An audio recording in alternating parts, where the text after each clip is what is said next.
para empezar este debate, yo creo que como las exposiciones tanto de Joaquín como de Joan están recientes, yo me gustaría darle la palabra a Raúl Susín, bueno, pues que empezara bueno, pues con la visión que ellos tienen desde el derecho del trabajo, y a partir de ahí abrimos un turno de debate y de feedback, como se suele decir, con vosotros y vosotras. Así que le paso la palabra a Raúl.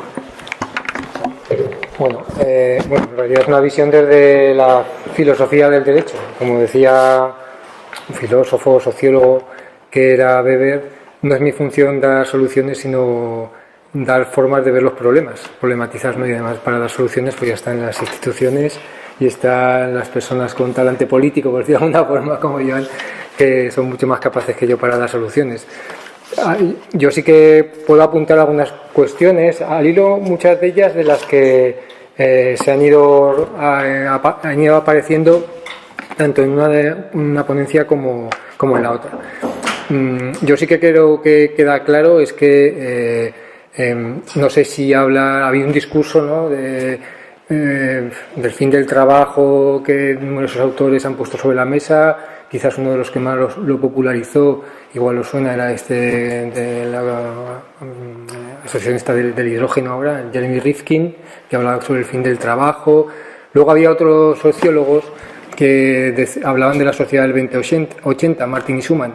Decían en el futuro, y esto ya lo decían en los años 90, el 20% de la población trabajará, fruto pues de toda esa revolución tecnológica también que se nos apuntaba hace un momento.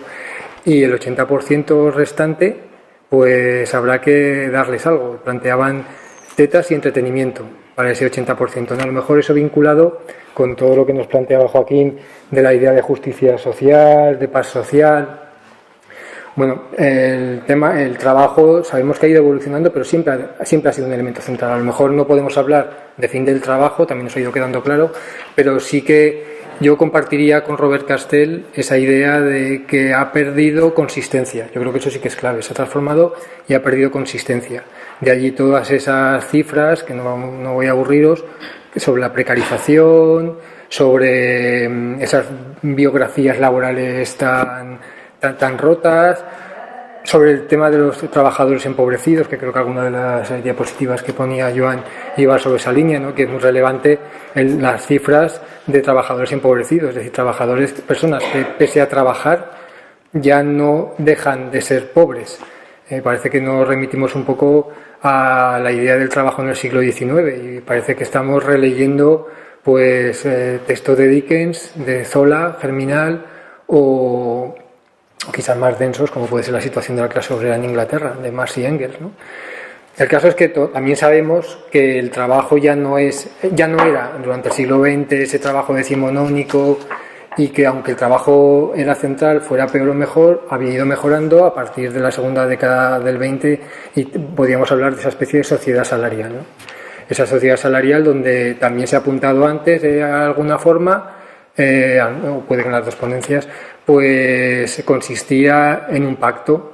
A través de ese pacto se daba capacidad de consumo a la clase trabajadora, se daba pleno empleo, pero también había unas renuncias. Se canalizaba la representación, la participación política, se canalizaba a través de la vía de los partidos políticos de una democracia liberal y sindical, pero se renunciaba a muchas cosas. Fijaros que lo que estoy poniendo encima de la mesa son cuestiones con las que nos encontramos: la mala calidad del trabajo, la precarización, también la débil calidad de la democracia con la que trabajábamos en el estado del bienestar, fruto de un pacto que algún autor ha llamado de capital parlamentarismo, es decir, vosotros trabajadores conseguís pleno empleo, conseguís capacidad de consumo, accedéis a un cierto bienestar que, recordad, lo de Dickens o el siglo XIX no teníais en esos retratos, pero a cambio renunciáis a la utopía socialista, a liberaros a través del trabajo. El trabajo no es un trabajo autónomo, seguirá siendo un trabajo heterónomo, y además de eso renunciáis a cualquier tipo de veleidad democrática, porque los muros de la fábrica son altos. Como los muros de la fábrica son altos, hay cotos vedados a la participación. Tiene que ver un poco también quizás con lo de la democracia económica, ¿no? Allí no hay que tocar nada. Allí todos decidiremos, y eso tiene que ver con la otra ponencia, todos decidiremos con lo del tema del sistema impositivo. O sea, nadie decidirá, mejor dicho, nadie decidirá, salvo el empresario, cómo se produce, qué se produce, cómo se reparten los beneficios. Eso queda a la decisión de unas élites. Bueno, durante unos años eso pudo servir, con ese déficit que tenía el estado del bienestar. Pero lo que fue ocurriendo, como también se ha ido apuntando y como sabéis, es que en los años 70 empieza una crisis, por eso que la crisis que arrastramos en el 2008, que también se ha apuntado, es anterior, o bebe de fuentes anteriores. Y en ese momento se aprovecha para esa redefinición asimétrica de ese pacto, de esa armonización capital-trabajo.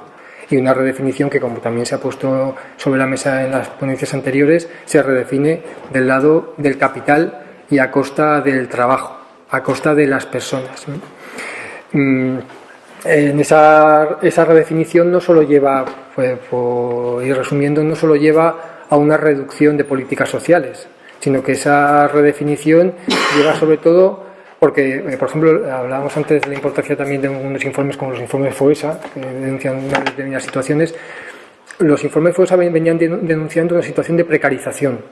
Bien, pero el último creo que se denuncia que esa precarización ha dado un salto más y lo que ha cambiado es todo el contrato social y vamos hacia una línea de privatización del vivir, una situación en la que lo que se cambia no solo desaparecen políticas sociales, no solo hay precariedad laboral que ya existía antes de la crisis, sino que lo que cambia a partir de ahora es que se imponen unos nuevos valores, es un cambio, digamos, cultural. Un cambio antropológico también en la concepción de la persona. Hay una mirada pesimista hacia la persona como un ser egoísta. Se imponen esos planteamientos liberales que plantean que la persona más libre, el prototipo de persona libre, es el Robinson, el que vive en una isla y no se relaciona con nadie. Y eso tiene mucho que ver con el rol, con el papel, con la capacidad de acción que pueden tener la organización social, los sindicatos, la existencia de la propia sociedad. Se impone un paradigma que también parezca una especie de escaparate de librerías donde pongo, y este otro autor dice, pues otros autores hablan del PIAS, el paradigma individualista antisocial, y el PIAS se compondría de 4 tesis que retratan muy bien lo que ocurre en la vida actual. Es la tesis de la propiedad, eso significa que nadie, tiene que ver con lo impositivo, nadie puede alterar mi libre disfrute de la propiedad, con lo cual nadie puede hacer un sistema impositivo progresivo. Eso no entra dentro del PIAS. La tesis de que la libertad predomina sobre la igualdad, lo cual es un error, porque, como bien dijo, por muy polémico que fuera Rousseau, nadie tiene que ser suficientemente, es un falso dilema, libertad e igualdad, y ambas se necesitan, y nadie tiene que ser suficientemente rico como para poder comprar a otro, ni nadie suficientemente pobre como para tener que ser vendido, como para tener que constreñirse a ser vendido a otro, ¿no? Libertad, de propiedad, la tesis de los derechos que solo son válidos los derechos negativos, el derecho de propiedad, por ejemplo, pero los derechos sociales que implican una acción no tienen ningún valor. Tesis de propiedad, ya no recuerdo cuál es la otra tesis del PIAS. Bueno, es igual.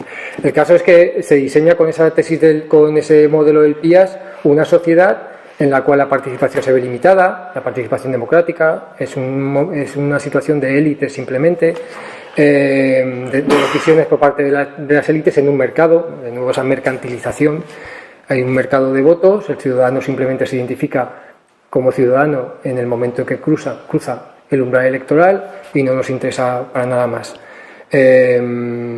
Hay una privatización, un individualismo, es un individualismo negativo, una concepción del individuo como ser egoísta. Bueno, en definitiva, ¿qué es ese nuevo contrato social que se puede denominar contrato, en lugar del contrato social, contrato mercantil, y que se definiría con esa privatización del vivir social?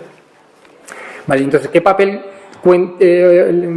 juega el tema del trabajo? ¿Cómo se ha llegado también a esa situación y cómo se acepta esa situación?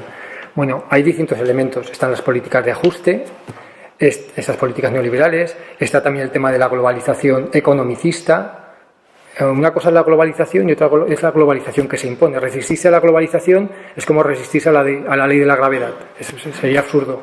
Pero sí que nos podemos resistir a una globalización economicista, a una globalización en la cual solo priman intereses económicos que favorecen a las clases propietarias del norte y del sur a costa de las clases no propietarias del norte y del sur también, ¿no? La globalización, esa globalización economista lo ha movido todo. Y luego también hay que tener en cuenta en cómo se llega a esa situación, a ese nuevo contrato social, con las transformaciones del trabajo, con todos esos procesos de empobrecimiento de la clase trabajadora, con todos esos procesos de precariedad social. En realidad son procesos que se retroalimentan, porque la esencia de todo es que se ha perdido seguridad. Con la política de ajuste, con esa globalización economicista, con esa transformación del trabajo, lo que se ha perdido, esa seguridad que nos aportaba el salario social, se ha convertido en inseguridad. Y se extiende pero esa inseguridad, esa desigualdad, tiene un valor político. Es lo que también se apuntaba en un momento de la charla al principio. Tiene un valor político. Existe una auténtica economía política de la incertidumbre. Se juega con la incertidumbre como elemento de gobernanza, ¿no? Como elemento de gobierno de las poblaciones, ¿no? A través del miedo, a través de ese fraccionamiento de la población trabajadora, no sé qué me apuntabas, precarios, trabajadores asalariados, distintos tipos de trabajadores protegidos, que cada vez son los menos, ¿no? Con ese trabajo digno y decente. Bien, pues en ese marco, en esa situación de jugar, instalarse esa economía política de la incertidumbre, nos podríamos preguntar qué ocurre con el Estado, si el Estado deja de existir o si el Estado sigue existiendo. El Estado sigue existiendo, lo que pasa es que cambia sus fuentes de legitimación. Si antes su fuente de legitimación era proteger a la población a través de una regulación laboral, por ejemplo, a través de unos derechos sociales, como ahora todo aquello que venga del mercado, fruto de esa política individualista, que es la esencia de todo, la inseguridad y la política individualista, ya no le permite intervenir en ese idolatrado mercado, pues entonces tiene que buscar otras fuentes de actuación. Y las busca, y en eso de que no me voy a extender, pero habría mucho juego allí, en el tema de la seguridad personal y pública. De allí toda esa extensión de esas alarmas sociales, el tema del terrorismo también en cierta medida, el tema de la vigilancia, que somos capaces de renunciar a cualquier tipo de libertad con tal de que nos den seguridad, instalando la seguridad al igual nivel que el valor libertad, cuando no es un tema mucho más instrumental. Pero también interviene en lo social. Por un lado interviene allí, en ese ámbito de la seguridad, se traslada a la seguridad, y también interviene en lo social, pero interviene de forma distinta. Ya no interviene a través de la universalización, por ejemplo, de los derechos, a través de la garantía de intentar hacer que la economía cumpla su función, que es conseguir el mayor desarrollo y el bienestar posible para el mayor número de personas, sino que lo que hace es focalizar su atención.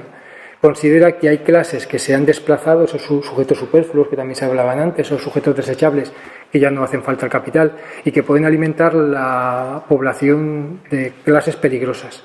Entonces se trata de actuar sobre ellos para que no ocurra lo que nos planteaban, que se puso sobre la mesa en el momento de la revolución bolchevique, que no deja de estar en cierta medida también en el origen del estado del bienestar y de los intentos de creación del estado del bienestar a partir de 1917. La República de Weimar, la Constitución mexicana, todas esas que van reconociendo derechos sociales como una válvula de escape a esa situación de tensión o presión, ¿no? O armonizar el capital y el trabajo. Esas políticas sociales que siguen existiendo, porque es un poco como la responsabilidad ética que mantiene el Estado, ir interviniendo allí, pues se focalizan en poblaciones. Por ejemplo, aquí ya que estamos en La Rioja, si habéis leído los medios de comunicación, sabéis que se ha aprobado una especie de renta de ciudadanía que da lugar a equívoco, porque lo que yo voy a intentar plantear ahora es la opción de rescatar el trabajo del trabajo remunerado a partir de una renta básica, que no es lo mismo que la renta de ciudadanía que aparece en los periódicos. Para que nos aclaremos un poco, la renta de ciudadanía no es otra cosa que lo que antes llamábamos ingresos mínimos de inserción, ¿vale? Se le reconoce, ya hemos elevado el grado y lo reconocemos como un derecho. Todo aquel que esté en determinada situación de carencia económica podrá acceder a eso. Pero esos ingresos mínimos de inserción o renta de ciudadanía que se ha llamado en La Rioja, pues básicamente adolecen de tres problemas. muy sintéticamente. Del problema de la mercantilización, porque no dejan de piden una contraprestación. Aquel que recibe esa cantidad tiene que firmar un contrato de inserción laboral, proyecto de inserción laboral, acuerdo de inserción laboral, cada sitio se llama de una forma diferente. Tiene que demostrar buena voluntad, en cierta medida. Tiene que renunciar a la mendicidad, por ejemplo, también, y tiene que, como no puede entregar otra cosa a cambio que su propia vida, tiene que permitir que los servicios sociales, los trabajadores sociales, pues controlen su vida para que en una especie de neofilantropía digan si son buenos o malos pobres y son o no merecedores de esa prestación. Adolece también de asistencialismo, porque ya ha perdido el carácter de universal y ya no se dirige a todos, sino solo a esa parte de la población que ha caído de todas las redes de asistencia. Y adolece sobre todo de individualismo, porque lo que está detrás de estas medidas, sobre todo a través de ese contrato de inserción, es un mensaje. El pobre no solo es pobre económico, sino que es pobre moral. Y si está en esa situación es porque él se lo ha ganado, porque él no ha sabido formarse, porque no ha sabido buscarse un trabajo. Y lo que tiene que hacer es espabilar, es un poco poner ahí lo de sálvese quien pueda. Y tiene que aportarnos algo, esa buena voluntad, ese contrato de inserción, tiene que poner de su parte. Estaba buscando unas cosas que recogí ayer la Directora General de Servicios Sociales de aquí, que es que se creía que con ese contrato de inserción se iba, bueno, lo que venía a decir, que recogía en prensa, es que a través de ese contrato de inserción se iba a encontrar trabajo, lo cual me parece que no va, ¿no? Es uno de los peligros de estos programas, que adolecen también de la dinámica neoempleocentrista, es decir, en seguir confiando en que el empleo va a ser la forma de integración social, de vinculación social. A ver, esto no quiere decir que yo esté quitando importancia al empleo o al trabajo remunerado, sino que lo que intento decir es que, dada la situación que hemos visto en las intervenciones anteriores y que he intentado un poco resumir al principio, esa precarización, ese empobrecimiento, esa transformación del trabajo, va a ser muy complicado que podamos seguir confiando en el trabajo remunerado, en el trabajo asalariado, como forma de crear vínculos sociales, como forma de crear sociedad, como forma de integración. Entonces habrá que pensar otra opción. Y además esa otra opción nos puede servir para revalorizar precisamente ese trabajo, porque nos puede servir para eliminar, como un contrapoder, nos puede servir para eliminar el chantaje que hace que tengamos que coger un determinado trabajo, porque tendremos un colchón, una garantía de las necesidades básicas que nos permitirá poder tener capacidad de decisión. Para esa opción de la que planteo, tampoco es una opción ni es absolutamente radical, ni es nueva, ni es original, ni puede interpretarse de forma única, es decir, que tiene que venir acompañada. A ver, no es nueva. ¿Por qué? Porque, por ejemplo, en el siglo XVIII ya había autores la renta básica.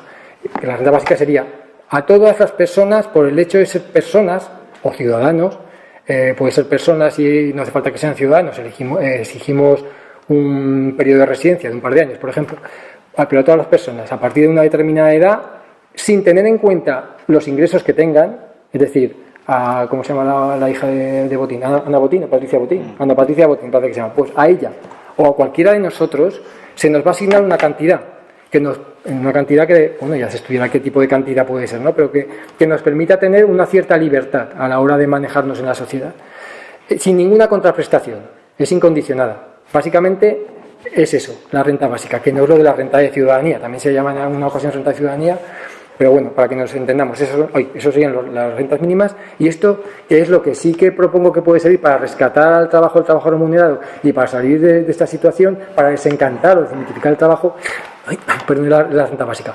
Como decía, no es original, porque en el siglo XVIII ya se plantea. Thomas Paine es un autor que plantea una especie de renta básica. Condorcet, creo que en el siglo finales del XVIII, principios del XIX, con la Revolución Francesa, también plantea algo parecido.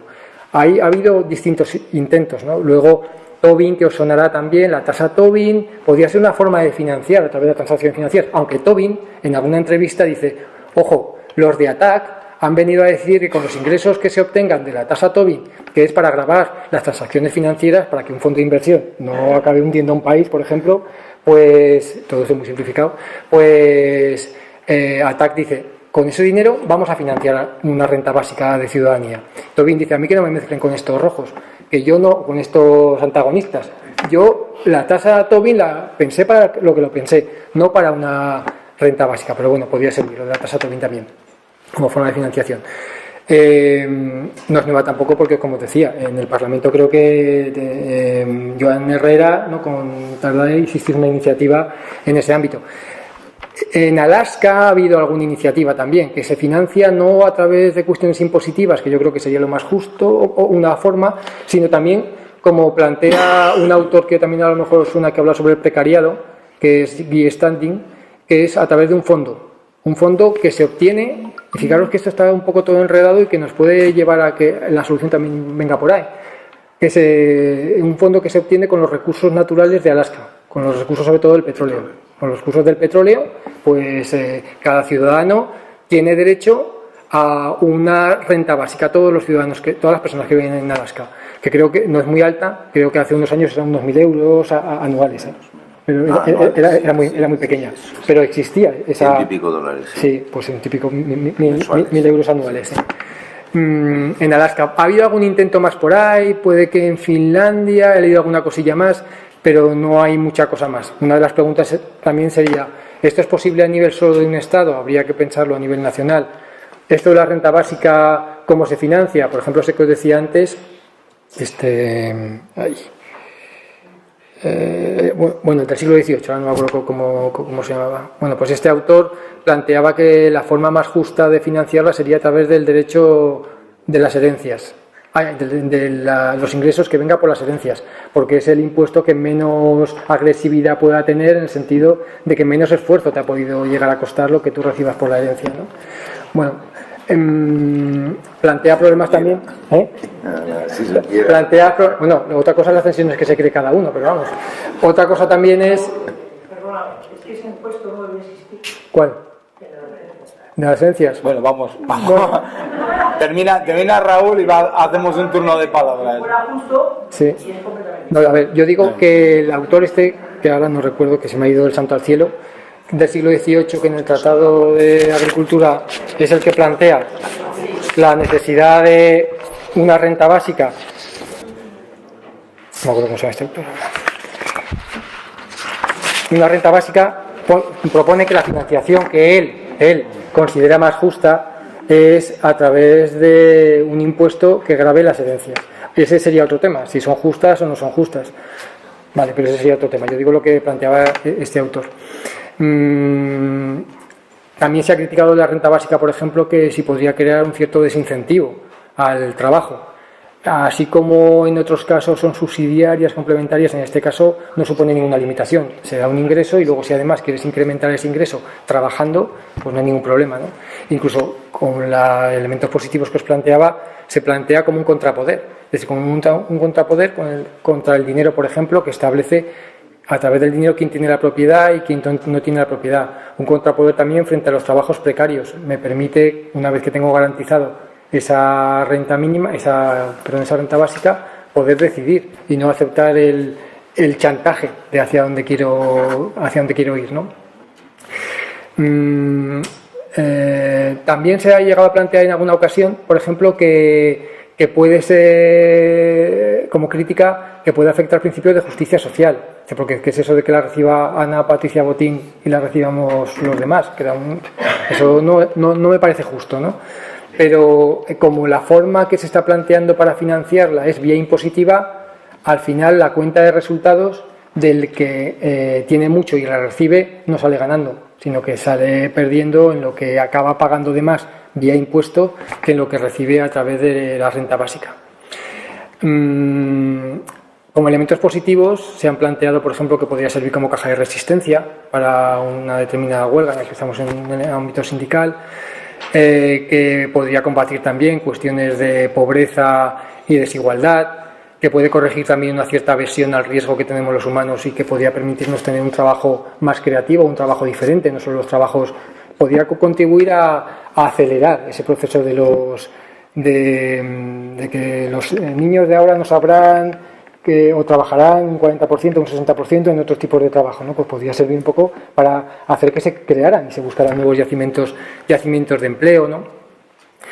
en cierta medida, yo creo que también podría servir para corregir esa crítica que se hace a veces también al salario mínimo. A veces se dice, ojo, es una trampa, ¿vale? ¿No? Pero se dice, ojo, que, y no lo digo yo, pues si hay duda, ojo que si subimos el salario mínimo, aceleramos la robotización.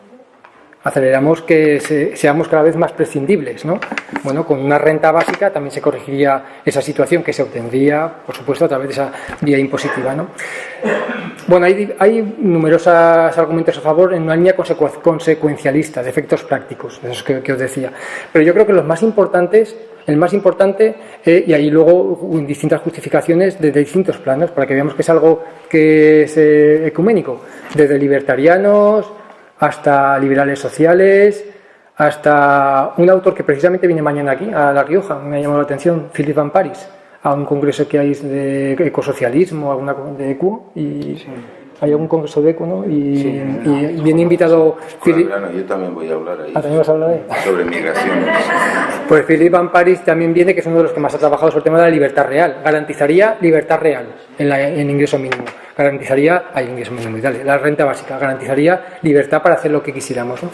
Pero yo me quedo quizás con la justificación republicana, de la cual también se ha hablado en algún momento de alguna intervención, creo que sobre todo en el caso de Joan, cuando hablaba de una nueva democracia, yo lo he recogido hacia esos cotos vedados a la participación, pues ese individualismo que, si recordáis, hablaba al principio de esta intervención y que es uno de los rasgos identificadores de este nuevo contrato social, de esa privatización del bien social, ese aplicarnos en la sociedad de sálvese quien pueda, que hace perder la fuerza colectiva, la fuerza de la subversión, en el sentido que es positivo, pues como elemento de transformación, pues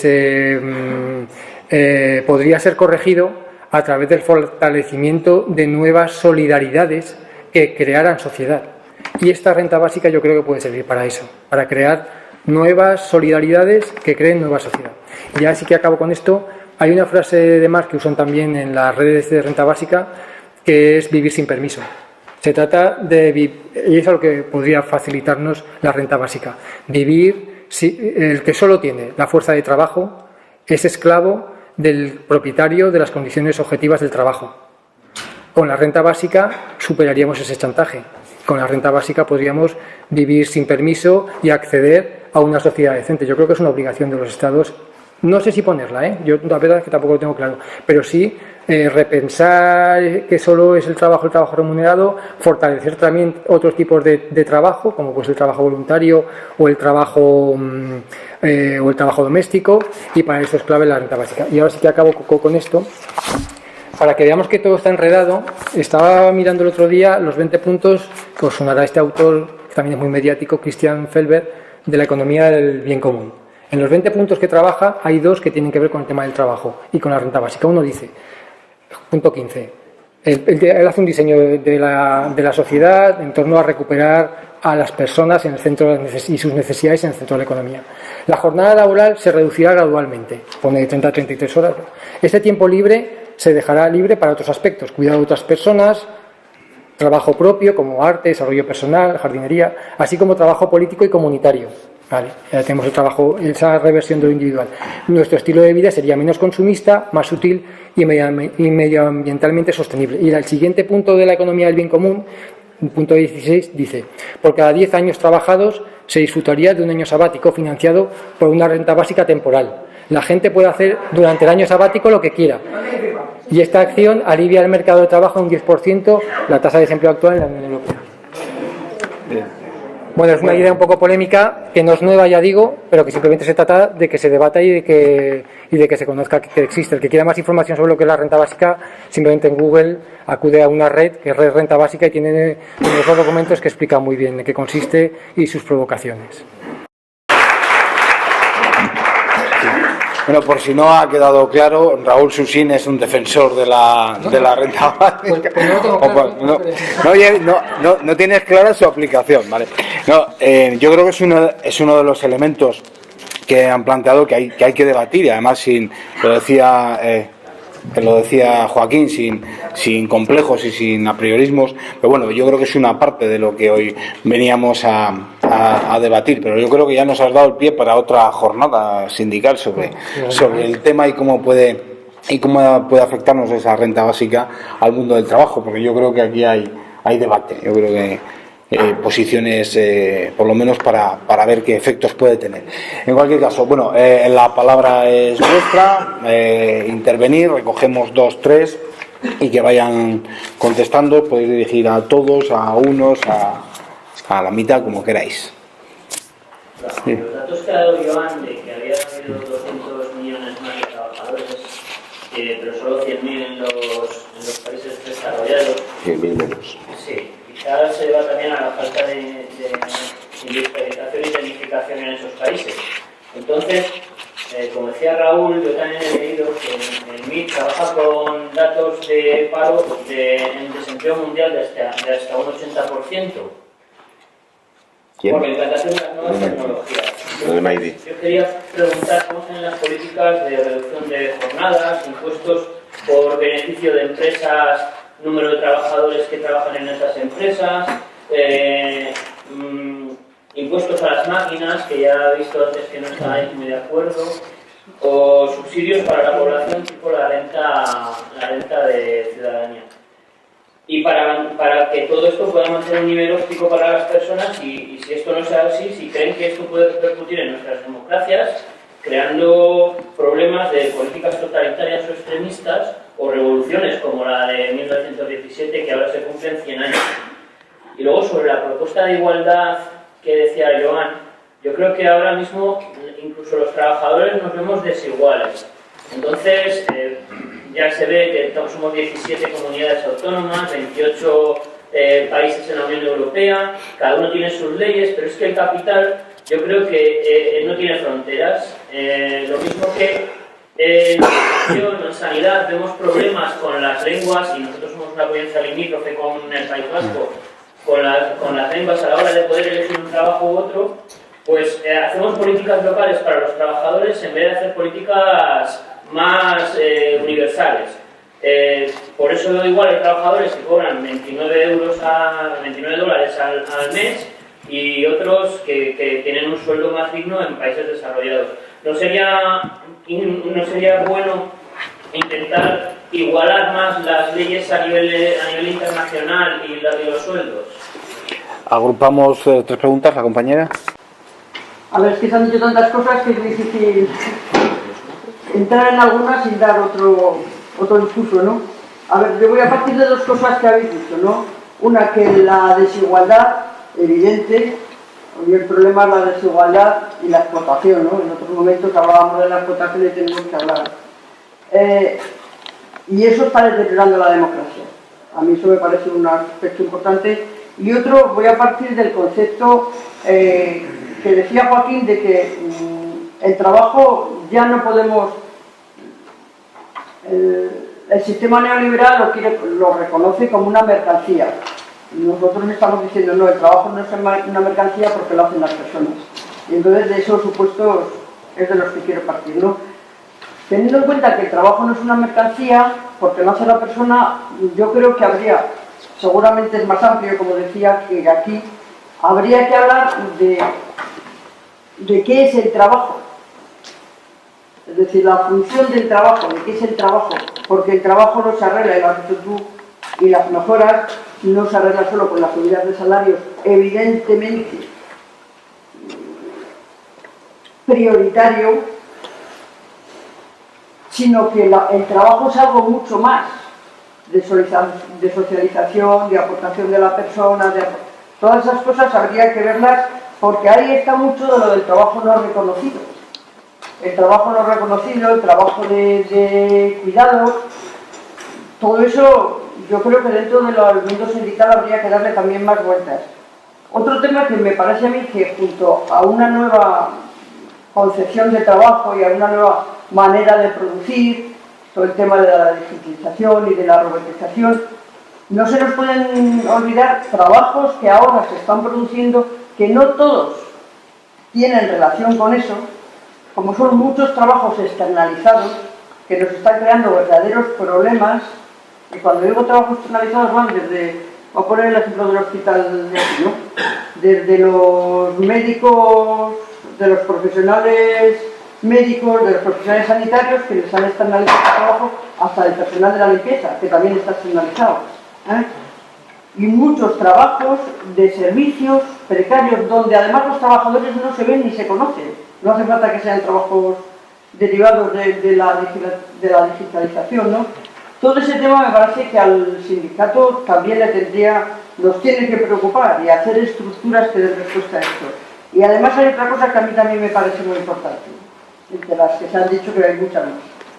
A ver, el 15M dijimos muy fuerte, no nos representan. Ojo, en la sociedad y en el mundo del trabajo, también sabemos todos los que estamos aquí que hay un grito. Los sindicatos no nos representan. Es difícil llegar a la gente cuando entiende que no la representan. Eso creo que también es algo, ese grito nos lo tendríamos que aplicar y ver cómo cambiamos eso, porque eso es largo, pero sin eso no vamos a poder. Hacemos una tercera intervención, que contesten y luego hacemos más palabras. Carmen. Yo diría que después de las cataratas de problemas, temas que nos han venido encima con la exposición de los tres conferenciantes, uno se podía preguntar que paren el mundo y que me bajo la próxima estación porque aquí esto no hay quien lo aguante. Eso sería mi primera reflexión. La segunda es si el conjunto de los trabajadores y trabajadoras en este mundo en el cual estamos viviendo tan complejo, somos capaces de tener conciencia de todo ese mundo y de actuar. Si no estamos demasiado individualizados y vamos al día sin ese trabajo solidario y de conjunto. Si no estamos demasiado despolitizados, porque siempre ha habido un desprecio enorme hacia la política y también hacia los sindicatos. Terminamos ahora de escuchar algo en ese sentido. Es decir, no tenemos esa conciencia de clase que se decía en aquellos años de la transición, tampoco la teníamos. No era el conjunto de la sociedad que se mataba por derribar el sistema que tenía. Pero ahora no estamos todavía más limitados en esa conciencia de clase. No estamos más aislados de toda esta exposición que ha habido, que me ha parecido excelente, y que eso tenía que ser una clase al mes para que todos nosotros fuéramos asimilando el montón de cosas que se dicen y que el día a día nos impide pensar en ellas. No digo. Bien, a los ponentes, os ruego brevedad, a ver si podemos hacer el segundo turno. ¿Quién abre fuego? Bueno, si quieres entro con un par de cosas sobre de lo del trabajo. La importancia del trabajo, lo siento, no ha disminuido. No ha disminuido, el trabajo sigue siendo igual de central.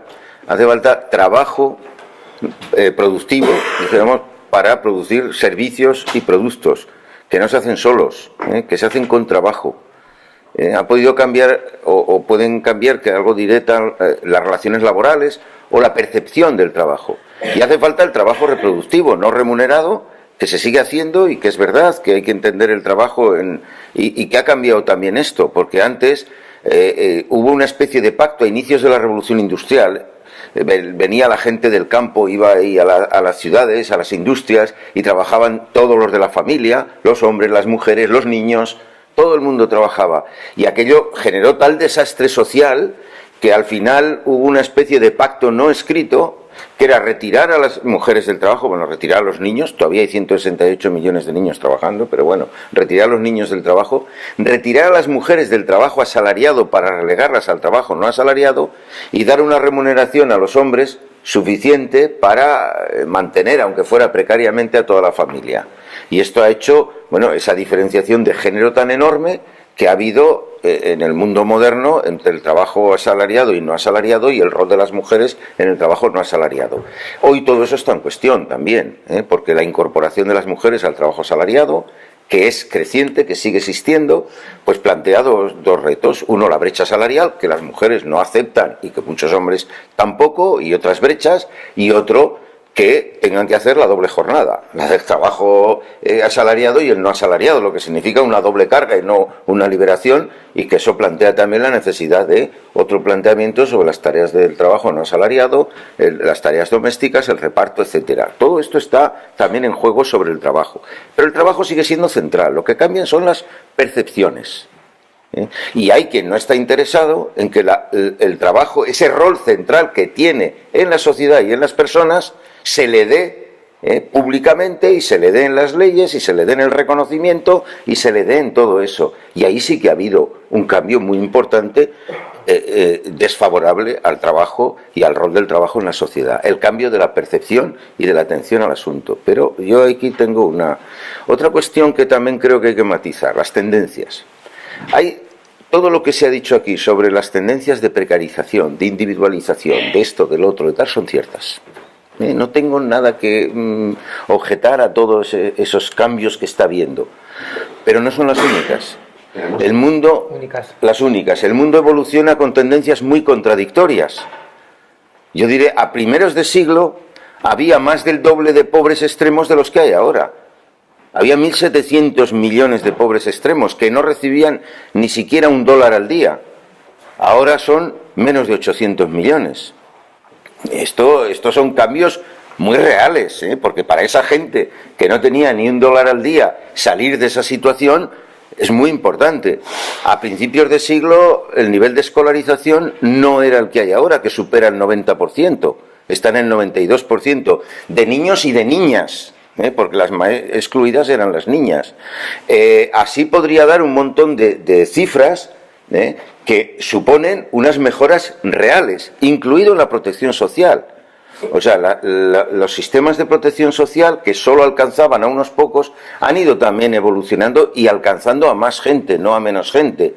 Eso es tan verdad como todo lo otro. Y eso hay que ponerlo en la balanza como todo lo otro. Es más, es muy importante ponerlo en la balanza, porque eso significa que la sociedad puede hacer cambios positivos y que no se puede renunciar a ellos y que hay soluciones.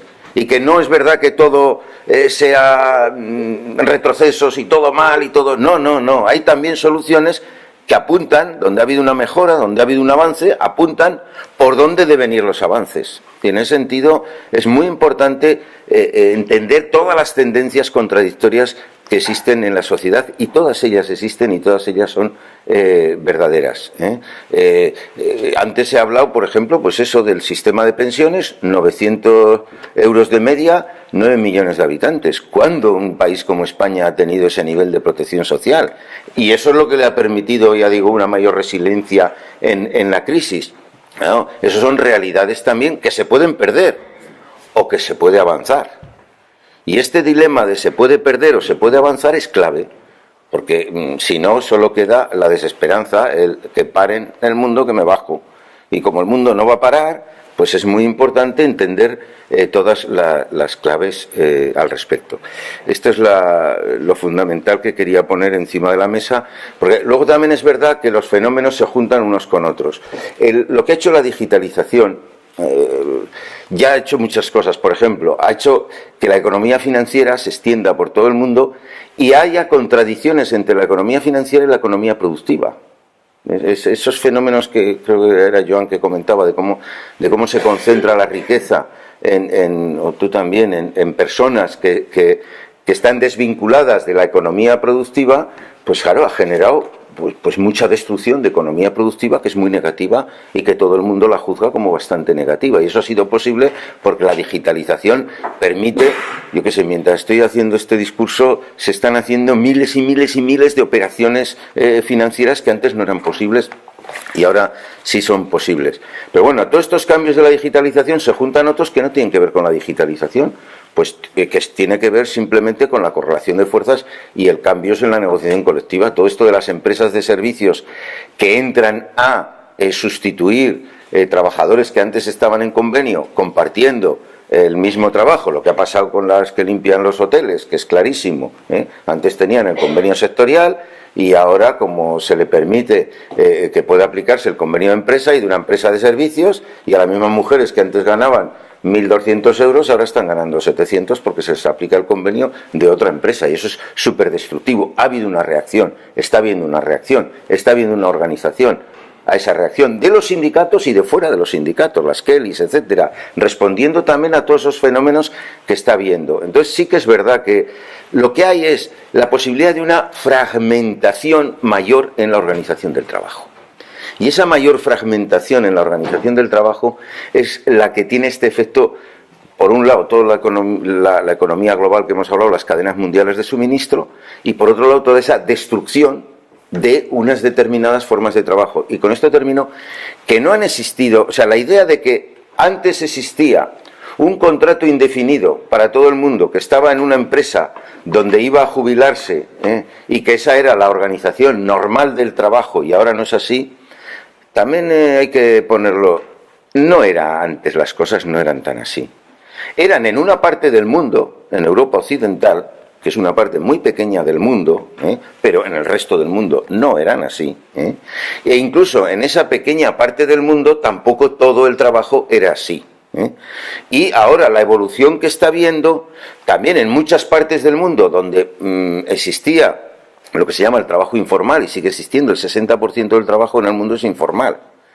Pero a la vez está habiendo esfuerzos de formalización de ese trabajo, porque si no hay formalización de ese trabajo, ni las empresas pagan impuestos, ni los trabajadores tienen derecho a prestaciones sociales.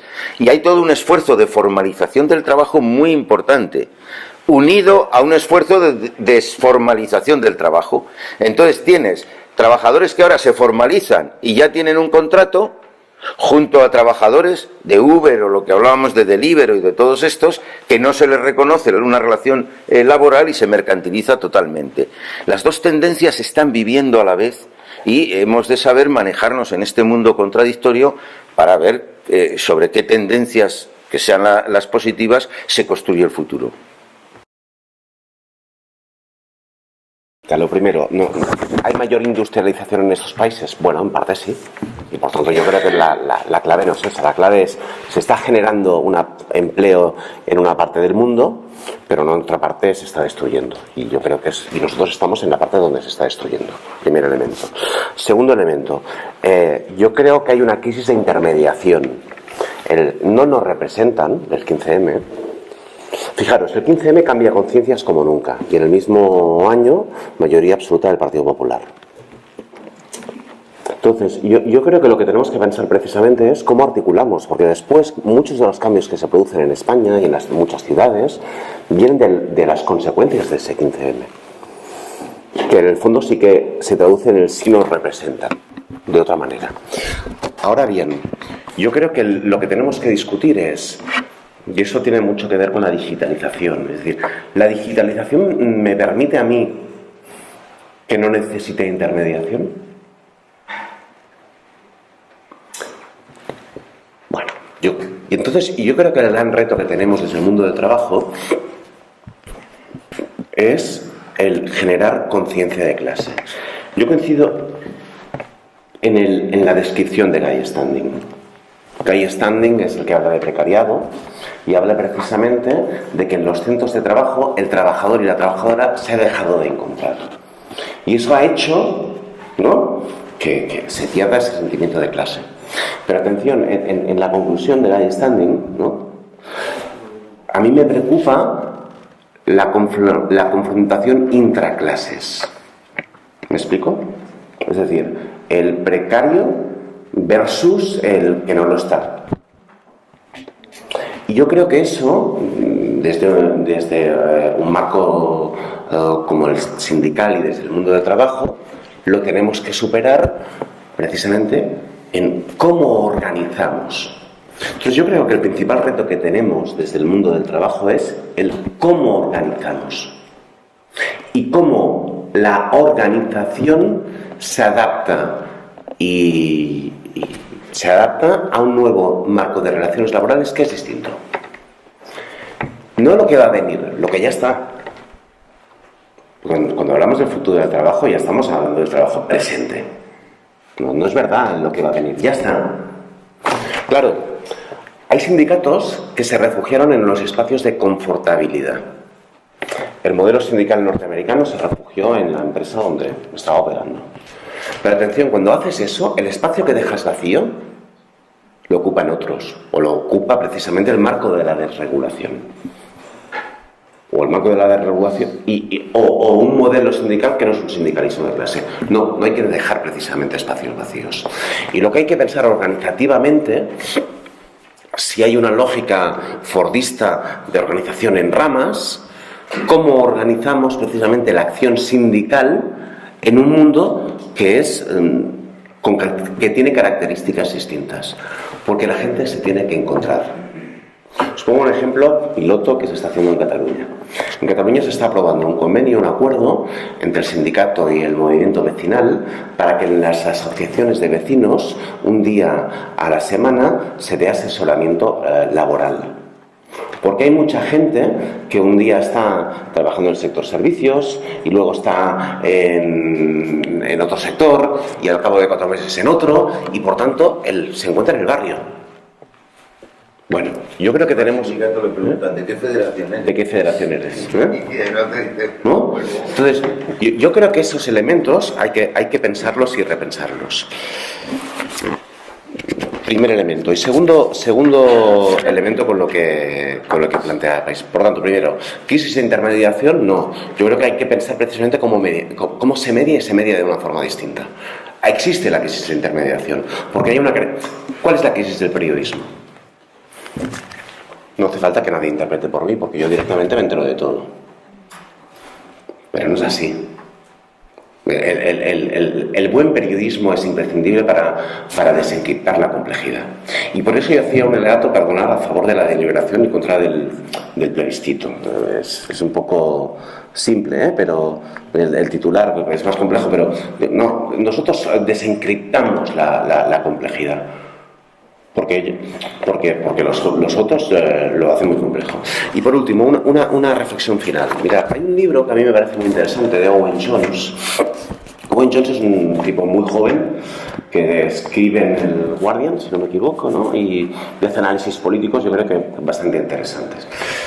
Tiene un libro que se llama El Establishment, no el más famoso precisamente de Owen Jones, Lo que dices es posterior, sí. Al conocido. Sí, es posterior.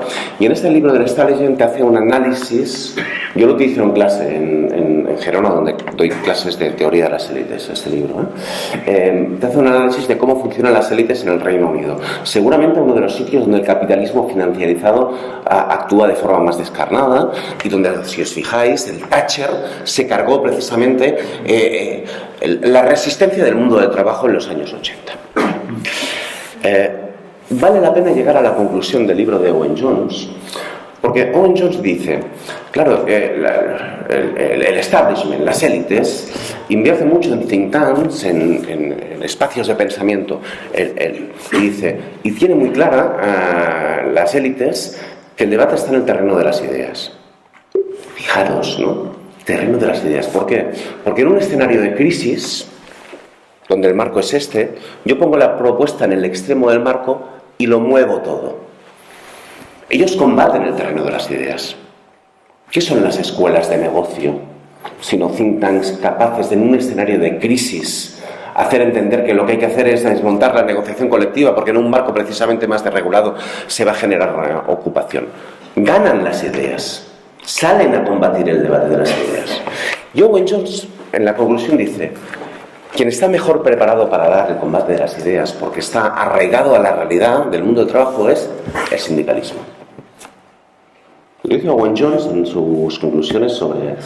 Por tanto, yo no me quiero bajar del tren por una razón, porque el tren continúa. Y continúa funcionando y porque nos engloba a todos.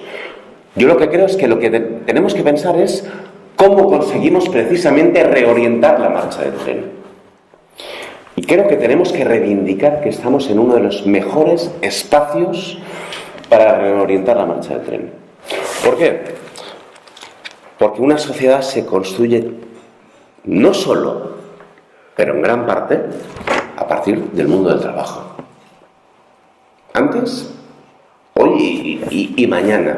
Otra cosa es cómo se articula ese mundo del trabajo y cómo lo reconocemos como tal. Porque vamos a caminos de mundo del trabajo mercantilizado, donde es una mercancía, donde hay veces que no se reconoce, donde la disponibilidad es una de las características clave, el contrato cero, ¿no?, de Reino Unido, ¿no?, en el que tú tienes un contrato de 0 horas y tienes que estar completamente disponible. Si te llaman para mañana y no puedes hacer nada, pero no cobras, obviamente, ¿no? Si no vas... Bueno, yo creo que estamos en un espacio precisamente ideal para hacer eso. Porque si no es desde el mundo del trabajo, ¿desde dónde? ¿Desde dónde? Y porque al final se trata, yo creo que de rearmar ideológicamente, pero a la vez desde una ideología, si me permitís, muy con los pies en el suelo, muy con la realidad. Tenemos que repensar precisamente... Yo creo que los elementos de rentas te dan una mayor capacidad contractual, pero ¿por qué no nos ponemos a discutir sobre el poder en la decisión, en la información en la empresa? ¿Y cuáles son los elementos que podemos incorporar? Porque ese es uno de los elementos clave. ¿O por qué no nos podemos discutir sobre las políticas económicas de fondo, los elementos estratégicos donde no hay debate? ¿En España hay debate sobre el tema eléctrico? ¿De verdad? ¿Sobre el modelo de infraestructuras? ¿De verdad? ¿Creéis que es casual que en España seamos el primer país en kilómetros de AVE del mundo, después de China? Un kilómetro de AVE cuesta 3 veces más que un tren a 220 por hora. 3 veces más. Yo os aseguro yo que tendríais un tren a 220 por hora maravilloso a Madrid, no tardaríais las 3 horas y media. Y yo para ir de Barcelona a Valencia no tardaría lo que tardo hoy. Bueno, sería más razonable, pero había mucho interés. Discutamos sobre eso, de por qué las decisiones económicas en materia de infraestructura, energética, financiera, se toman en función del interés particular y no del interés general, ¿no? Entonces, yo creo que todo eso, el papel del sindicato, por eso yo no me quiero bajar del tren, porque el tren va a continuar, ¿no? Y porque además creo que estamos en condiciones precisamente de revertir cosas. Y coincido en una cosa con Joaquín, y reivindiquemos precisamente aquello que se ha hecho, y se ha hecho el modelo de pensiones hoy en España, con todos los déficits que tiene, ha sido una de las claves que ha permitido que este país resistiese con unas tasas de paro brutales por la solidaridad intergeneracional que ha garantizado el sistema de pensiones. El sistema de pensiones que tenemos hoy, con todos sus déficits, no es una conquista del movimiento obrero y de la clase trabajadora. Yo entiendo que sí. Por tanto, yo creo que también hay que reivindicar precisamente aquello que se ha hecho. Por último, fijaros bien, ¿no? Marina Subirats habla de las... Marina Subirats es una socióloga que está en la Autónoma, que estuvo precisamente en la escuela de cuadros. Si no cambiamos esto, la gente lo que va a hacer es coger las utopías disponibles. Las utopías disponibles tienen múltiples caras. Es el Brexit en el Reino Unido. No digo que todas sean los mismos. Es Trump. En parte, yo que vengo de Cataluña, es el independentismo. Oye, ¿por qué no? Si siendo independientes vamos a estar mejor. ¿Y por qué no? No sé si me entendéis. Los atajos, ¿no? Aquí también, en Logroño también puede haber una utopía disponible en 4 años, ¿eh? Y esas utopías disponibles, pero no articuladas, precisamente son atajos precisamente que no van a la raíz del problema. Porque en el Brexit o Trump, con ese discurso zafio por parte de Trump, pues bueno, también forma parte de la posible salida, lo que decía Joaquín, ¿no? Es decir, sin justicia social, y eso puede pasar también aquí.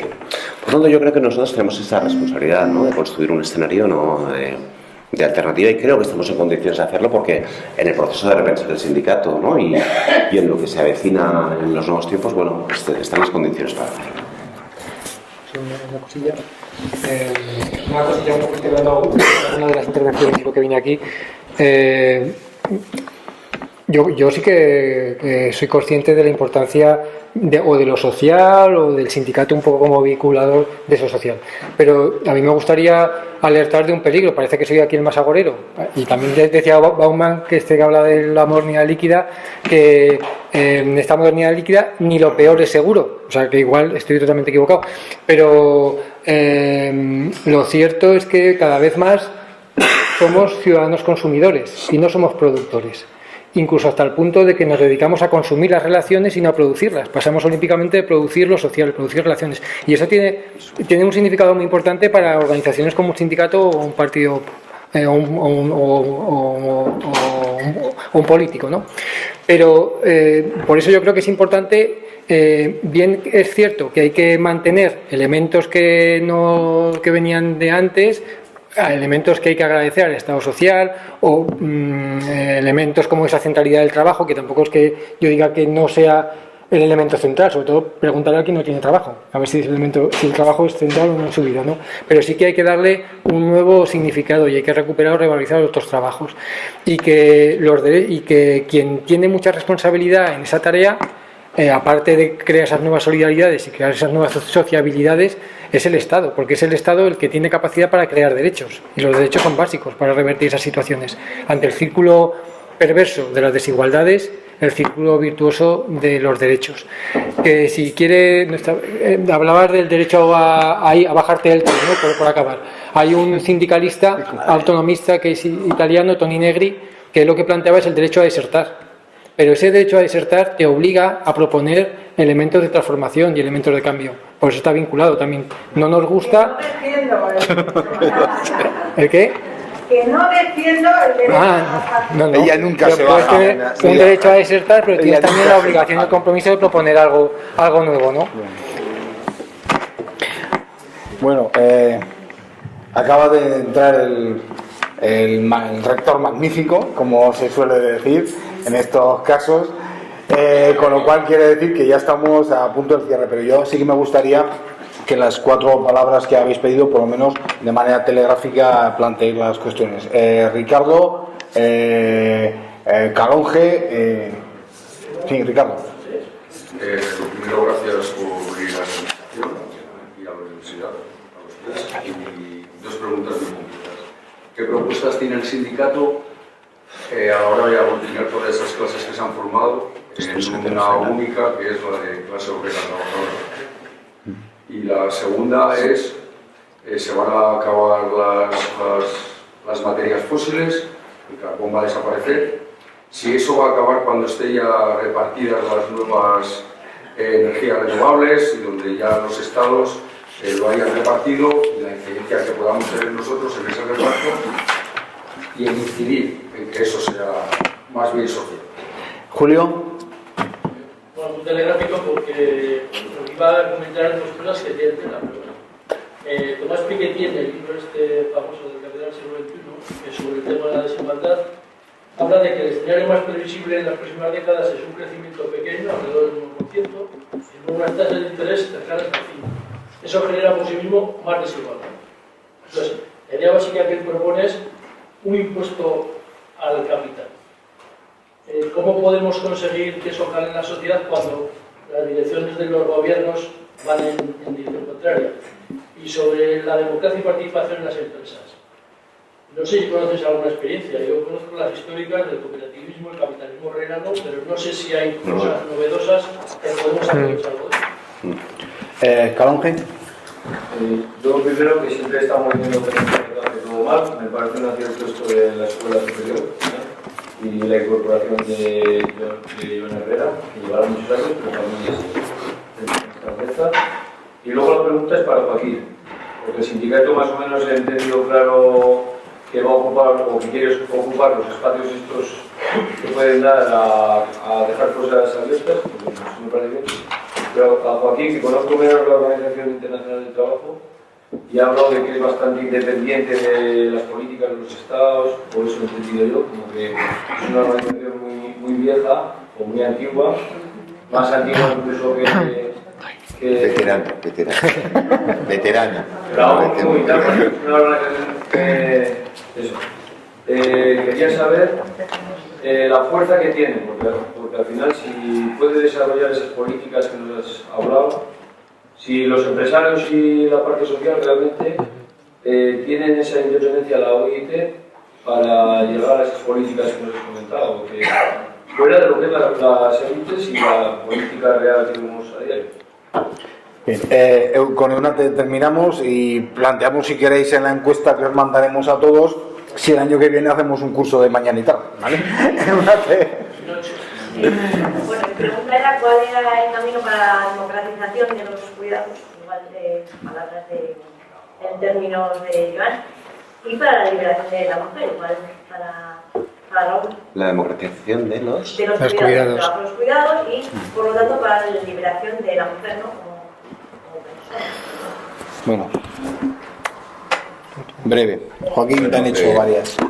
Los combustibles fósiles tienen dos riesgos. Uno es que son finitos, pero dentro de los finitos, mientras que lo que se llama el peak oil, es decir, el punto máximo del petróleo ya ha sucedido, y a partir de ahora pues cada vez el petróleo pues va a tener más dificultades de explotarse y no puede responder a una demanda creciente.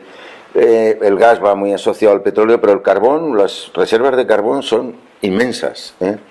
Claro, el otro problema que tienen no es que terminan, como es el caso del petróleo, el peak oil, que es un asunto muy grave y por eso hay que abandonarlo sí o sí, porque la sociedad tendrá que vivir sin petróleo y sin gas. El otro problema son los residuos, es decir, los efectos que tienen por las emisiones, particularmente por las emisiones de gases de efecto invernadero, principalmente metano y CO2, que están provocando un calentamiento global que a su vez provocará un cambio climático, y que si ese cambio a calentamiento global no se detiene en determinado punto y el cambio climático no se consigue evitar que sea catastrófico, pues será catastrófico, y si se deshiela la Antártida se elevará el nivel del mar 10, 12, 15, 20 metros, el 70% de la población vive en áreas litorales, Londres, Nueva York, yo qué sé, en fin, o sea que no se puede permitir la humanidad el seguir emitiendo esas cantidades de carbono que se van emitiendo a la atmósfera, porque no puede luego soportar los efectos que tendría ese cambio climático catastrófico. Y entonces por eso tiene que reducirse de una manera voluntarista y acabar el uso de los combustibles fósiles. Todos sabemos que se pueden unas denuncias millonarias a las petroleras. Pero si una petrolera que está ganando, que no se lo voy a inventar, 20.000 millones de dólares, le pone nuevamente una multa de 2 millones de dólares, va a seguir pagando la multa y va a seguir estando residuos. No, pero ahora no hablamos de los residuos de vertidos, etcétera, sino hablamos del propio uso del combustible para generar energía, principalmente en el transporte, aunque no solo, estamos hablando de eso. Después de los acuerdos de París, el valor, porque en el mercado existen lo que se llama mercados de futuro, y es el valor que puede tener una determinada compañía, una determinada producto a futuro, que eso sucede con el grano y sucede con los productos de los hidrocarburos. Entonces, el valor de las compañías de futuro se redujo a la mitad. Es decir, que las compañías petroleras cada vez son menos negocio de futuro en el sentido estricto de negocio, simplemente por los acuerdos de París. A eso es a lo que me estoy refiriendo, pero bueno, ahora no teníamos tiempo de eso. O sea que ahí, bueno, he contestado sobre la pregunta que era los límites de esos recursos y cuando se agotan, etcétera. Y he contestado de que hay que dejar de usarlos antes incluso de que se agoten. De todas formas sí van a agotar, pero hay que dejarlos antes incluso. Y eso tiene muchas repercusiones sindicales. O sea, la minería en España ya se ha hecho la reforma principal, porque antes había 40.000 mineros y ahora hay 4.000, o menos ya de 4.000. No obstante, costará pero las minas se acabarán cerrando, no el carbón se acabará agotando, las minas se acabarán cerrando mucho antes de que el carbón se agote, y eso hay que hacerlo y hay que ordenarlo y hay que organizar ese cierre para que la transición se ajuste, porque si no se cerrará igual, pero el cierre será traumático. Entonces, la otra pregunta era sobre el poder de estas organizaciones multilaterales. Es el caso de la OIT o sería el caso de Naciones Unidas. Es obvio que en el mundo que vivimos, muchas de las reformas que se plantean, por ejemplo, está la renta básica universal y otros sistemas de protección social a los cuales yo digo que hay que estar abiertos y que es un debate que hay que atender con mucho tal. Todo esto no tiene respuestas nacionales. Las migraciones, esos 500 millones de migrantes que va a haber dentro de 20 años no tienen respuestas nacionales. Hoy ya no tienen respuestas nacionales las migraciones, ni siquiera los 60 millones de desplazados, ni siquiera los 5 millones de refugiados que hay en Europa tienen respuestas por país. se necesitan respuestas que requieren de un acuerdo de conjunto de países y requiere de organismos multilaterales, como Naciones Unidas. Entonces, el problema de Naciones Unidas no es que tiene demasiado gobierno, es que tiene demasiado poco gobierno. Es decir, que su capacidad de hacer que se cumplan las decisiones que los propios gobiernos han llegado, porque Naciones Unidas son los gobiernos, es limitada. En realidad, el sistema de sanciones al no cumplimiento apenas existe. O sea, los países han cedido han cedido relativamente soberanía, pero en algo que no ceden soberanía es en el tema de las sanciones a los incumplimientos. En el sistema de Naciones Unidas solo hay dos sanciones de verdad, que son la de que se adoptan en un órgano que es el Consejo de Seguridad de Naciones Unidas, que tiene sus problemas democráticos, porque hay 5 países que tienen derecho de veto y ya no se corresponde con lo que era, en fin, no me enrollo, y pueden ser o bien el embargo o la intervención militar, y ambos son muy controvertidos. El embargo porque a veces se quiere castigar a unas élites y se acaba castigando a los pueblos que están debajo de esas élites con el embargo. Y la acción militar, que vamos a decir de lo controvertida que suele ser la acción militar bajo el paraguas de Naciones Unidas, incluso en situaciones de incumplimiento deliberado, masivo y generalizado de los derechos humanos o de genocidios o tal. El resto, la capacidad es muy pequeña, es muy pequeña. Es una capacidad de sanción política que importa. Pues el caso de la OIT. A la OIT tiene varias vías de reclamación. Los sindicatos españoles reclamaron hace poco al Comité Libertad Sindical sobre el tema de la persecución a los piquetes, a los huelguistas y a los dirigentes sindicales por las huelgas, aplicando un artículo del Código Penal que en principio estaba para defender el derecho de huelga, ¿no? Todo esto que conoceréis bien. Bueno, pues vino al Comité de Libertad Sindical y el Comité de Libertad Sindical hizo una resolución en la que instaba al Gobierno de España pues a cambiar algunos de los comportamientos que está viendo al respecto de esta persecución, etcétera. Claro, esa es una sanción política, más que de otro tipo, y esa sanción política es potente o no dependiendo de lo que pasa en el país, dentro del país, y cómo se use. Por ejemplo, en el caso de Sudáfrica, el hecho de que la OIT hiciera resoluciones un año sí y otro también a la situación de apartheid de Sudáfrica y la falta de libertad sindical de los trabajadores por ser negros y la discriminación que significaba por ser negros, etcétera, tal, pues claro, le daba una cobertura internacional a la lucha de los trabajadores en Sudáfrica que fue imprescindible para su victoria. Porque necesitas también un contexto internacional que te lo favorezca. ¿Qué pasó en España en los años 50 cuando cambió el panorama y en vez de cuestionar la dictadura el propio sistema mundial apoyaba la dictadura? Pues que fue muy difícil para los que luchaban por la democracia en España desembarazarse.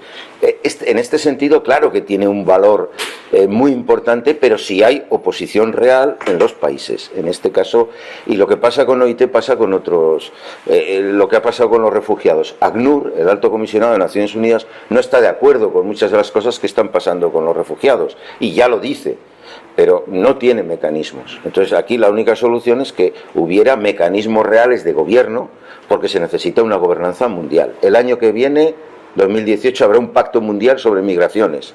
La cuestión está si se va a cumplir.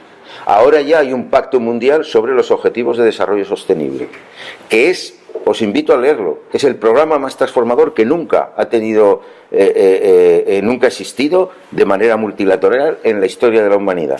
La verdad que es así. Se cumplirá o no se cumplirá en función de si la sociedad civil, la sociedad, es exigente para que los gobiernos lo cumplan, si no, no se cumplirá. Y este es el problema que tenemos en el marco de Naciones Unidas. Cada vez es más necesario, pero le faltan instrumentos para que esa necesidad cuaje y pueda funcionar sus propias resoluciones. A veces no adoptaría algunas resoluciones tan avanzadas si los mecanismos de cumplimiento fueran más rigurosos. Eso también es verdad. Y esa es la contradicción que estamos viviendo, como en tantas otras cosas. Bueno, de forma muy telegráfica, impuesto al capital, sí, el problema es el actor internacional, el actor social internacional que también lo impulse. Y lo cierto es que hoy no hay actores políticos a nivel global que realmente lo estén combatiendo, pero es uno de los elementos clave. la necesidad de un impuesto al capital a nivel internacional, sin el cual no es posible la fiscalidad mínimamente justa, por lo que explica Piketty y por lo que todos y cada uno de nosotros sabemos, como determinadas empresas están tributando en Irlanda o en determinados paraísos fiscales, pese a que el negocio lo están haciendo, por ejemplo, aquí. Segundo elemento, experiencias las hay. Pero atención con las experiencias alemanas, porque la experiencia alemana lo que hace en algunos casos es que la participación del trabajador en la empresa acaba significando la vinculación del trabajador con esos objetivos de empresa en contra de los derechos de los trabajadores de fábricas que no están en ese país. Ejemplo, Volkswagen. Y esa relación, por ejemplo, que tienen, bueno, no siempre coincidente entre el trabajador de Volkswagen y el trabajador, por ejemplo, de SEAT, ¿no? Y el cómo conseguimos la democratización de los cuidados, bueno, yo creo que el elemento clave es cómo vinculamos esos cuidados a no solo remuneración, sino derechos laborales. Yo creo que en la ley de dependencia, algo que se aceptó, pero que deberíamos haber repensado más, es cómo garantizábamos precisamente la creación de estado del bienestar y no simplemente la remuneración del cuidado. Y por último, combustibles fósiles, un apunte a lo que añadía Joaquín. Todas las revoluciones industriales se han hecho a partir de la acumulación de capital en torno a los combustibles fósiles. Fuese la revolución del carbón y la revolución industrial que llevó pareja, o fuese la revolución del petróleo y la revolución que llevó pareja. Atención, yo creo que estamos ante un escenario en que las renovables pueden permitir, no digo que necesariamente lo permitan, un acceso a la energía más democrático, más universal. Pero lo que está pasando es que el capital está dejando de invertir en esta acción y está invirtiendo en ahorro, eficiencia y renovables. La Agencia Internacional de la Energía, el 2016, es el primer año en la historia de la humanidad en el que se invierte más en ahorro, eficiencia y renovables que en extracción de gas, carbón o petróleo. Y lo que hay es un intento de controlarlo, también las renovables. Pero atención, es evidente. Pero ¿cuál es la diferencia? Que mientras que de forma popular difícilmente la extracción de carbón, de petróleo o de gas podía tener un elemento colectivo compartido, en materia de renovables sí lo puede tener. ¿Qué estoy diciendo con esto? El debate energético no puede ser un debate al margen del mundo del trabajo, porque estamos hablando del marco de relaciones económicas. Este tiene que ser, desde mi punto de vista, un debate central. Porque está pasando, porque va a pasar. Y porque más en el mundo lo que está pasando es brutal. Es decir, en Bruselas se ha instalado más fotovoltaica que en toda España el año pasado. Bruselas, que sabéis que se caracteriza por ser una ciudad con un sol radiante, ¿no? Bueno, yo creo que eso tiene que ser un elemento central. Ya está, de forma telegráfica. Cierra, Raúl. Y con un par de... Uy, no sé qué he hecho yo aquí ahora. Con un par de cuestiones que me apuntabais. Lo de la democracia en la empresa, yo te recomiendo que veas... Es una experiencia en Argentina que algunas funcionan y otras no. Llevan ya varios años. Algunas han funcionado y algunas han cerrado, pero igual que ha cerrado una empresa privada, que es lo de la ocupación de fábricas. Pero la ocupación de fábricas y luego ponerlas a trabajar, fábricas que han sido abandonadas por los empresarios por la crisis, y ponerlas a trabajar por parte de los trabajadores, pero incorporar elementos de democracia participativa dentro de la empresa, que acá las decisiones se toman allí. Hay una red de fábricas ocupadas. Si uno hace tractores, compran tornillos a otra fábrica ocupada, pues son fábricas que no son solo de cosas muy simples, sino hay fundiciones, textil, y luego además contamina la democracia a toda la comunidad. Es un poco también el refuerzo con la comunidad. Es un documental de Naomi Klein, de Take, La Toma, que lo tienes en acceso libre y verás las experiencias y cómo se cuenta un poco lo de la democracia en la fábrica. Y en cuanto a lo de la mujer, la pregunta sería un poco, ¿quién hace, se trata de disociar trabajo y renta, de nuevo? ¿Quién hace el trabajo doméstico? La mujer. Y en muchas ocasiones no lo hace libremente. Ahora, por ejemplo, aquí lleva un tiempo que este rectorado ha apostado también por poner en marcha una unidad de igualdad, que según creo está haciendo un diagnóstico y por alguna conversación informal va un poco también en esa línea. ¿Por qué las mujeres no pueden progresar en determinados ámbitos? Porque tienen que dedicar tiempo de forma no voluntaria porque no son libres, a cuestiones de trabajo doméstico, que es un trabajo que no está valorizado convenientemente, ¿no? Probablemente con instrumentos, no seguro, con instrumentos como la renta básica, sí que podrían decidir esas mujeres de forma más libre si quieren trabajar o no en esa línea. Una de las virtudes que se achacan a la renta básica en lo que vayas leyendo es que los más beneficiados son poblaciones vulnerables, y hablan de mujeres y de niños. Una cosa me he olvidado. Hay una experiencia en Suecia sobre los fondos de inversión colectivos de trabajadores.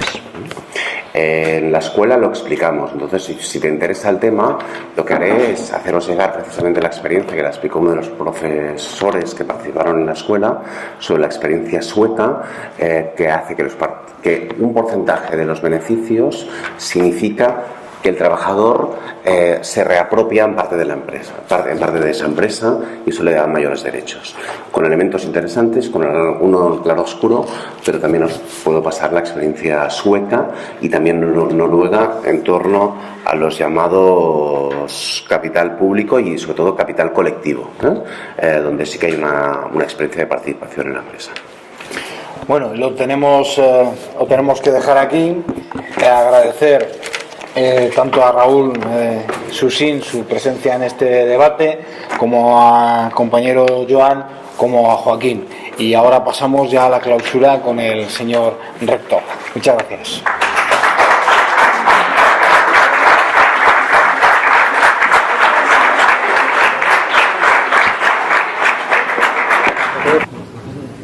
Bueno, después de esta jornada extensa, como la vida misma, pues yo creo que se trataba un poco de eso, por lo que planteábamos también con Jorge cuando presentó la jornada, ir poniendo elementos de debate, porque no siempre es suficiente con la acción, sino que la reflexión, el debate, la serenidad, yo creo que es importante.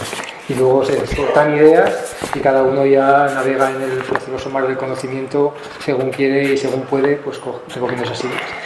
O sea que yo, la valoración que hago, sí que creo que ha sido una jornada que ha sido interesante y nos puede servir a todos, sobre todo con las dos aportaciones de Joaquín y de Joan. Toca la clausura, y en la clausura nos acompaña el rector de la universidad, que además de rector, pues es una persona que es muy sensible a todas estas cuestiones que hemos ido hablando del ámbito del trabajo y del ámbito de los sindicatos. Jorge. Sí, yo muy breve. Yo creo que sobre todo en la última parte donde habéis hecho intervenciones, yo creo que el objetivo de este curso, aparte de tener mayor conocimiento, yo creo es de generar esa conciencia de clase necesaria y esa reflexión colectiva ante los retos que nos esperan en el mundo del trabajo, tanto a nivel local como a nivel global. Por lo tanto, yo creo que bueno, pues animaros a seguir participando en estas jornadas. Recordaros que os mandaremos para que hagáis una valoración de este curso, y que bueno, pues que nos servirá para seguir mejorando en esta y en otras jornadas. Sin más, le paso la palabra al señor rector.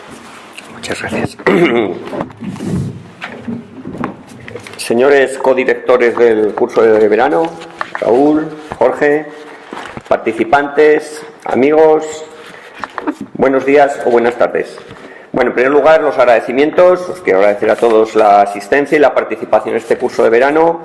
Quiero agradecer a los oradores y a Joan, a Joaquín, el que hayan aceptado estar aquí en la universidad. Y, por supuesto, gracias a Comisiones Obreras, que un año más tiene este curso de verano. Ya tiene tradición y esperemos que se siga manteniendo. Es un honor y una obligación de la universidad pública acoger este tipo de actividades en nuestras aulas. El tema de este año ha sido los trabajadores ante la nueva estructuración del capital, y me corresponde en este acto de clausura hacer referencia al papel que la universidad haya tenido, no tanto en la implantación de esta nueva estructura del capital como en su defensa y en muchas ocasiones como origen intelectual de la misma. Y no podemos negar que muchas de las justificaciones técnicas que supuestamente promueven esta visión ahumana, diría yo, despiadada y especulativa de la economía, han surgido de universidades y de escuelas de negocio a lo largo del mundo y se han arraigado en muchos de nuestros departamentos y grupos de investigación. Pero esto es solo parte de la historia.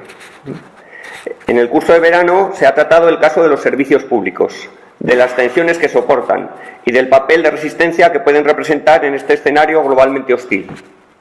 Y la universidad pública, que es o debería ser un servicio público, no solo debe ser un receptor más de la presión, ni, como he dicho antes, el lugar en el que se genera la opresión, sino que algunos de nosotros deseamos que sea también el foro del que surjan las tecnologías analíticas y el conocimiento científico que puedan contrarrestar esta ofensiva.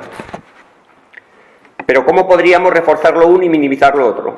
Es decir, ¿cómo podríamos reforzar el pensamiento crítico y minimizar las inercias favorables a la doctrina del gran capital? Pues solo tengo una respuesta, que tal vez sea insuficiente y no sea completamente satisfactoria, pero es la siguiente. Y además es muy curioso porque me he incorporado tarde, esto yo lo he escrito en mi misma mismidad y en mi despacho, pero es algo que ha salido aquí. La universidad pública todavía se organiza de modo democrático. Y respondo, somos las únicas grandes empresas en las que el consejo de dirección es elegido por un proceso de votación. Se os ha olvidado decirlo, ¿eh? No solamente hay que ir a Volkswagen y a... Aquí es así como funciona, y somos una empresa, ¿eh? Yo ejerzo de empresario, yo firmo los contratos, ¿eh? Firmo los despidos, ¿eh? Vale, si está claro. Entonces, por ello, aspiramos a que cuando al Consejo de Dirección llegue un equipo que haya decidido enfrentarse, en la medida de sus escasas posibilidades, a las tendencias hegemónicas, y en particular en el ámbito económico, y esto, por supuesto, es una frase muy grande, que me estoy haciendo ya político, a ver, dentro de lo que se puede hacer, que es muy poquito, dentro de la humildad y de la prudencia. Aquí, desde un rectorado, se puede hacer muy poquita cosa, pero bueno, pero que se pueda hacer poca cosa no significa que no haya la intención de hacer cosas, ¿vale?